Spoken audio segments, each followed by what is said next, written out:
Chapter 10. The L Train. Peter put on his Spider-Man clothes. They felt right. He wasn't thinking about his problems now. He was only thinking about MJ. And now there was no problem with his webbing. He jumped off the roof of the Daily Bugle and swung through Manhattan. Spider-Man was back. He swung through the tall buildings until he arrived at the West Side Tower. It was 3 o'clock, and Doc Ock was waiting for him.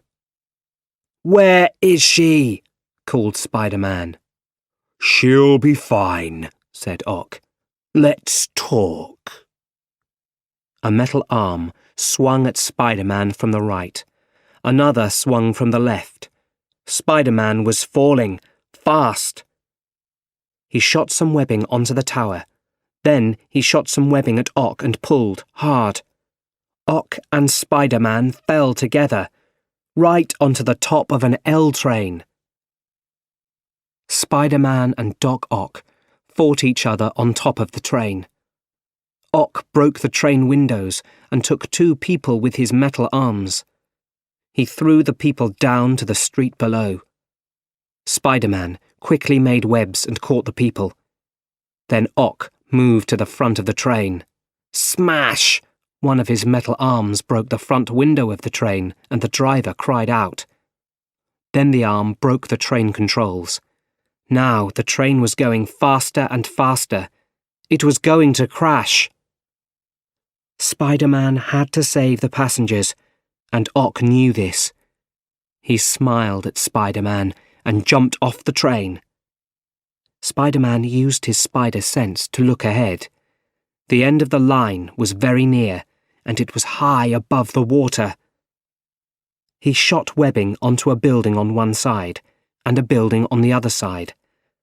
But the webbing just pulled off bits from both buildings. Then Spider-Man shot webbing onto every building. He held all the lines of webbing in his hands. His body was ready to break. The train reached the end of the line and stopped just in time. The passengers pulled Spider-Man into the train. They lifted him above their heads. Very carefully, they put him on the floor. Then, slowly, Peter opened his eyes. He saw lots of faces looking down at him, faces of men, women, and children. And Spider-Man was their hero. Slowly, Spider-Man stood up. But just then, Doc Ock appeared. He pushed Spider-Man to the floor, and this time, Spider-Man couldn't get up. It was a stormy night, and Harry was drinking in his father's old room.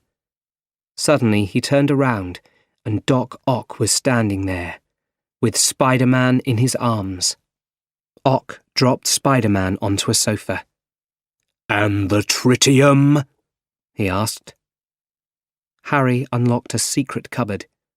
A long metal arm pushed Harry away and took out the tritium. Then Ock disappeared quickly into the storm. Harry moved slowly towards Spider-Man. He took a knife from his father's desk. His face was white and angry. He lifted the knife above Spider-Man. "First, let's see your face," he said. "I can look into your eyes as you die." In the light from the storm, Harry looked at the true face of Spider-Man. He stood back and dropped the knife. "Peter! No, it can't be." Peter looked into Harry's eyes. He got up quickly. "Harry," he said, "where is she?" Peter was only interested in one thing. "He's got MJ." "No," Harry couldn't believe it. "He only wanted the tritium." "Tritium?" shouted Peter. "He's building the reactor again. When that happens, she'll die, and half of New York will die too." "Peter, you killed my father." "There are bigger things happening right now," said Peter. Harry, please. I have to stop him. Chapter 11. The Fireball. In the building on the river, metal cables held MJ to the wall. "You've got everything you need," she shouted at Doc Ock. "Now let me go." "I can't let you go. You'll call the police." Ock started a fusion reaction. A small ball of fire appeared in the centre of the reactor. It started to grow. High above MJ, someone climbed quietly into the building. "Surprise!" called a soft voice. MJ looked up. It was Spider-Man. Suddenly, a metal arm swung towards Spider-Man and he jumped to the floor. "Stop the reactor, Ock," said Spider-Man. "You're going to hurt a lot more people this time." He tried to jump over Ock to the reactor's cables, but two metal arms threw him through the roof and out of the building. Moments later, Spider-Man swung back in. He hit Ock hard with both feet. They both went down through the floor into the water. The ball of fire was bigger now. It started pulling metal into its centre. It pulled the metal cables around MJ. She screamed as her body flew towards the fireball. Spider-Man shot webbing at her and pulled her back from danger. "Run!" he shouted to MJ. A metal arm lifted Spider-Man up and threw him to the floor. Ock then lifted him up by the foot. A knife came out of one of the metal arms. Ock was going to kill Spider-Man. Spider-Man shot webbing around the reactor cables and pulled. As the cables touched one of the metal arms, the energy from the fireball went into Ock. He flew back and crashed onto the floor. At last, Spider-Man pulled the cables out of the wall. He looked at the reactor. It was still going. It didn't need the cables anymore. It was getting bigger and bigger. "Dr. Octavius!" called Spider-Man. Peter tried to think. He showed his real face to Otto. "Peter Parker," smiled Otto. "Brilliant, but lazy." "We must stop the reactor," Peter said. "I can't stop it," said Otto sadly. "I won't stop it." "You once told me we must use science for the good of the world." "These arms have changed you," said Peter. "Don't listen to them." Peter was right. Otto knew that. Fusion was his dream, but he was ready to leave his dream now. "Listen to me now," Otto shouted at the arms. "Listen to me." At last, he could control the metal arms. "Now, how do I stop the reactor?" asked Peter. "Tell me." "We can't stop it," said Otto. "But maybe the river. Drop it in the river." Peter turned to the reactor, but a metal arm caught him. "I'll do it," Otto said. Peter turned to MJ. She almost cried when she saw the true face of Spider-Man. It was Peter. Now she understood everything. Suddenly there was a terrible noise above them. A wall was falling towards MJ. She cried out, and Spider-Man was there. He stopped the wall with his back. "Hi," said Peter. "This is really heavy." Peter was strong, but he couldn't hold the wall much longer. "MJ, if we die," he started to say. "You do love me," MJ finished his sentence for him. "I do." Peter gave one great push and threw the wall back. Then he jumped up with MJ in his arms, and they swung out of the building. Down below on the river, Otto stood alone with the reactor.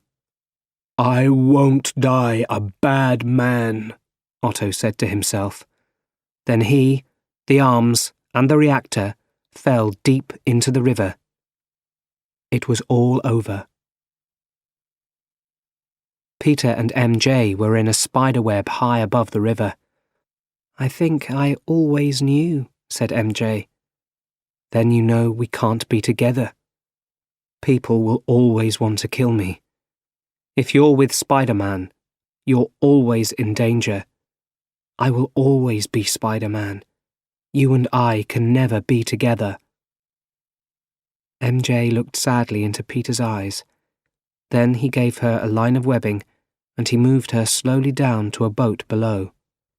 John Jameson was there. He ran up to MJ and took her in his arms.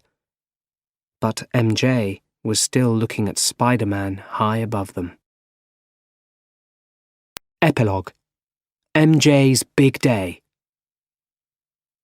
MJ was wearing a long white dress. It was her big day. John and the Jamesons were waiting in the church. The music started, and everyone turned to see MJ. But it wasn't MJ. It was her friend. She walked up to John and gave him a message. He read it and looked at his guests. What could he do? MJ didn't want to get married. She wasn't coming to the church. Peter sat on his bed and looked out of the window of his little room. Somewhere in the city right now, MJ is getting married, he thought. He sensed something behind him and turned. MJ was standing in the doorway, in her long white dress. "Peter, I can't live without you." Peter walked towards MJ. "You think we can't be together," said MJ. "But let me decide. It's my life, and I want to live it with you. I know it will be dangerous, but I love you." Peter looked into MJ's eyes. "Isn't it time somebody saved your life?" she said. "Thank you, Mary Jane Watson," he smiled. Then he took her in his arms and they kissed. Nothing could ever come between them again.